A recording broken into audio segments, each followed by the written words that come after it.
like 2 weeks away from retreat.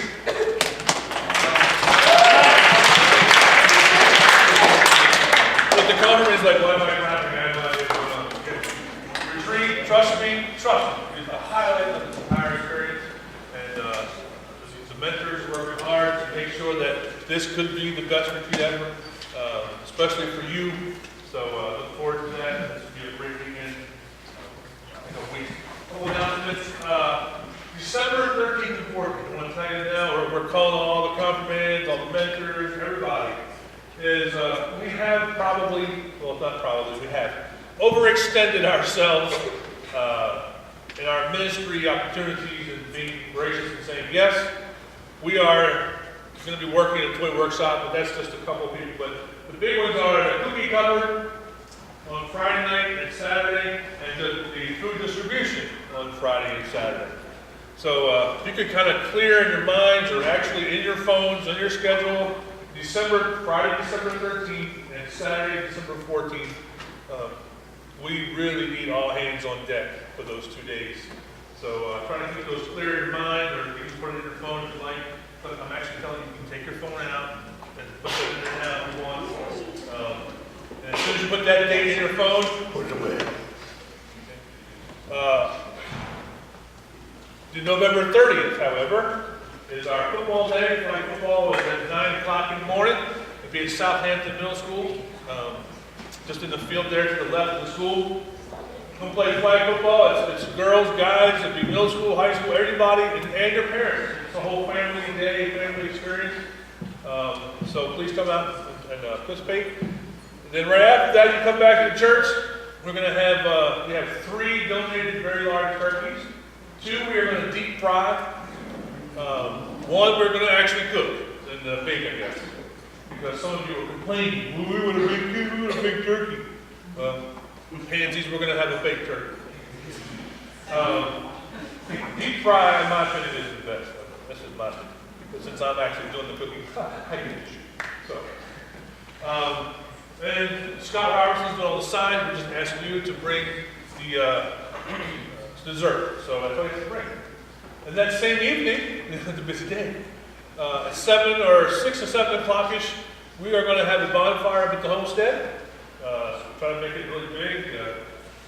Be a lot of fun. We'll do some s'mores and just again hang out. Have some hot chocolate up there for you. So come out and hang out with us at the bonfire. So that'll be a whole day of family experience. Play flag football, have a meal, and a bonfire together. All right. That's the weekend after the retreat. That's it.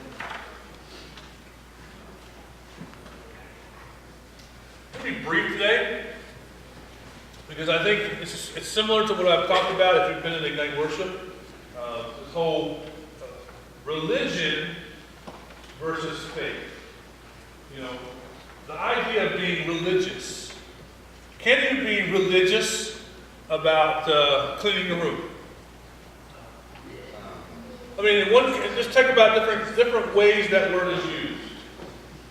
I'm religious about making sure that my car is clean. I do it all the time. That's what we're implying.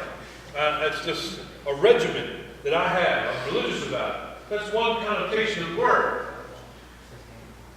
But it also talks about, you know, the structure or the way I approach cleaning my car or your room, or you're religious about whatever, how you eat a certain food. You only eat it a certain way. I know a friend of mine can only eat pizza crust first. Weird, absolutely psycho, but I've never seen him in all the years I've known him eat a pizza the right way. And he's religious about it, right? It's the way he eats it, it's a structure. Well, church can be just a religion. Coming into the doors and sitting in a worship service does not secure a place for you in the kingdom. As sitting in these pews or in the chairs of Ignite service worship, or even coming on Tuesday nights and being religious about being here all the time. Every time that we have a youth thing, I'm always there, I'm religious about that. Boom, boom, I'm always there. That doesn't have anything to do with securing a place for you in the kingdom. it secures for you my thank yous. And boy, do we appreciate you. But it doesn't do anything for Jesus to say, well done, or for God to say, well done, my good and faithful servant, enter into your eternal rest. It doesn't do anything to secure that. But boy, are we, as a culture, what are we religious about being church? And then we get here, and we're just religious about being here. We're here, and he does that, and he does this, and the band plays that, and we sing this. And Pastor Tom prays at the end, we take some bread, dip it in some juice, and boy, we're done. Doesn't have anything to do with God saying, well done. Have anything to do with it. Just because you sing a song so that all I am is yours. Or that you acknowledge that he is the King and Messiah because you sang those words. You see, you're singing those words from here. Some of you, though, are singing those words from here. And there is a difference. And if you think back to those moments that maybe when you first started coming to church or first really realizing about this God we talk about, you remember singing from here. You really think hard about it, examine it. Self-examination is really cool and important. You look at it, and all of a sudden you remember now what it feels like to sing from here. When the words are processed, like I did this morning in service. We're lifting it on high. It takes on new meaning. This song with the, I can't remember the name of it. Days of Life. These could, put your name in there. These are the days of time, declaring the word of the Lord. Well, are you really doing any of that? I mean, think about it. Coming here and hearing me stuff, because that's what you hear if you don't listen with this. Because none of you are going to remember what I had to say 6 months from now unless it processes here and affects a relationship and not just a religion. There is a difference. Christianity is not just something you do. It's not some kind of regimented religion. It's an actual lifestyle that infects every decision you make, every song you listen to, every movie you watch. Am I perfect in all those things? Absolutely not. Because I'm still figuring it out, and because I'm still human, and because some of those movies are funny. I started last night to watch, about midnight, watch Caddyshack. And if you've ever seen that movie, it's wholly inappropriate. But I think it's funny. When I first saw it way years ago, I thought it was funny then. I think it's funny now. But I started processing, for whatever reason, I started processing my sermon and this talk. And I got about 20 minutes in, and I realized, this isn't what I should be watching. This is not what I want to put into my mind, these images or these words. I turned it on. And I'm not saying I do it all the time, because I don't. But I still have to work on that. And it's not because this is a problem. Because in a relationship, I still have to figure out when he's angry with me, when he's disappointed in me, much like your parents. See, it's easier with your parents, right? Because they're here. They can tell you those things. You can see their facial expressions. So how do we figure out how God, how Jesus is responding to us with this idea of disappointment in the things we listen to or say or watch? How we treat others. How do we possibly process that? You're talking about a relationship, Tom, and there's nobody to have a relationship with. He's not here. What am I supposed to do? I can have a relationship with my parents because I can hold them. or punch him, whatever, if I'm that angry. But there's no Jesus in front of me. How can I, what are you talking about? Anybody have any concept of how we deal with that relationship? How do we determine the disappointment of Jesus in this relationship? Anybody know? It's a very simple answer. Ready? What's this? It's on here. See, the Apostle Paul said at one point, if anything is holy, if anything is of rightness, of correctness, if anything is appropriate, it is on these things that we should concentrate and not on the things of the world.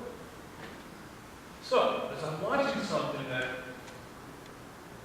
you know, it's funny, but it's, you know what I'm talking about. You get that. You know that. You know in your head when you're watching that, or the music you're listening to is F-bombing, or, you know, inappropriate and disgraceful to women, or whatever. You know. I think if you stop and thought about it, you know. If anything is holy and appropriate and correct, it's on these things that we should focus and not on the things of the world. And it's not because Jesus doesn't want you to have a good beat or enjoy a good movie. But it affects the relationship. It just affects the vibe, the dynamic of how you relate to Him. We all experience that moment of kind of uneasiness in us, right? When you do something wrong, you made a wrong decision, you kind of get, you know that moment, right? Do you? At that moment, it's at that moment that you have to decide.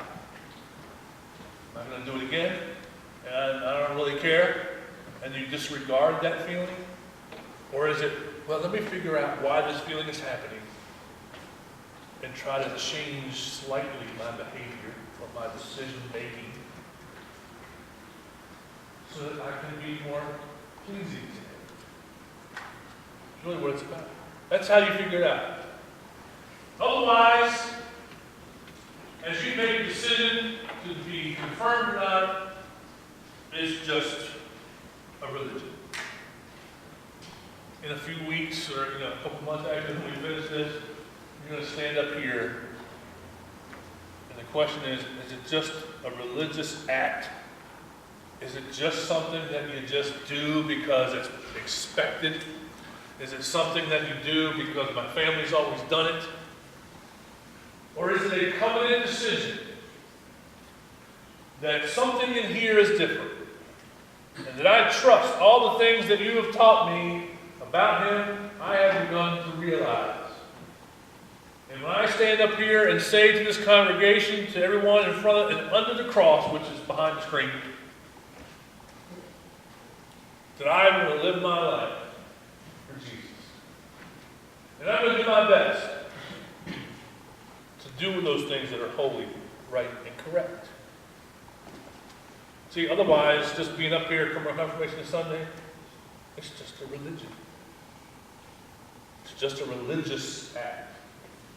And not an act because my heart is in a relationship with Jesus. There's a difference between religion and relationship, and that's what I want you to get from today. There is a distinct difference between going through the motions and really loving God and Jesus for who they are and what they did and who they always will be to me. Big difference, actually. I just want you to understand that there is a difference. It's part of the process. Right? So we'll continue to learn things. On the retreat, we'll be talking a lot about the Holy Spirit and how that affects us in our relationship. But it's all a process. Every year there is something different about the retreat, right? There's just something different. I mean, some of them have said, "Oh, well, I remember my retreat, we did this," and the ones who just did it last year are like, "Well, no, this was really cool, though. We did it this way." And they're like, well, how can we make this, and this better for you guys this year? And all that planning is just a religious exercise. Unless you guys come to that retreat willing to let the Spirit move you, to have some fun, but to listen and let the Spirit lead. And then something incredible might happen. But if nothing incredible happens, it's just a religious exercise that we do that it's on the calendar and we have to do. And next year, when you guys are mentors, it'll be a religious exercise because it's on the calendar and you just have to do it.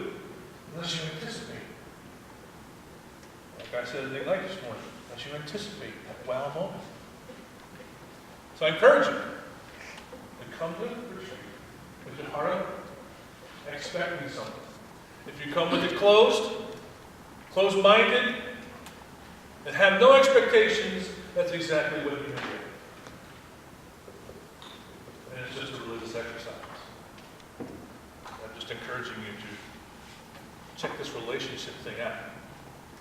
There's a lot of people around you who can share about their relationship. But, you know what? There's also some around you that can share about religion. And that's my little encouragement to some of you mentors who are sitting there thinking, wow, is he talking about me? If you're thinking that question, the answer is probably yes.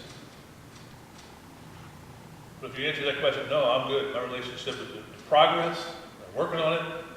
And I'm not just faking this, then don't worry about it. Keep working. I want you to be open to expecting Jesus to speak. Mentor, that means you every single day as well. Every day. Especially retreat. Okay, anybody not having a mentor here today? All right, what class are you in? Anybody else? Any other mentor in Mark's class can take him with them? Okay, Brian.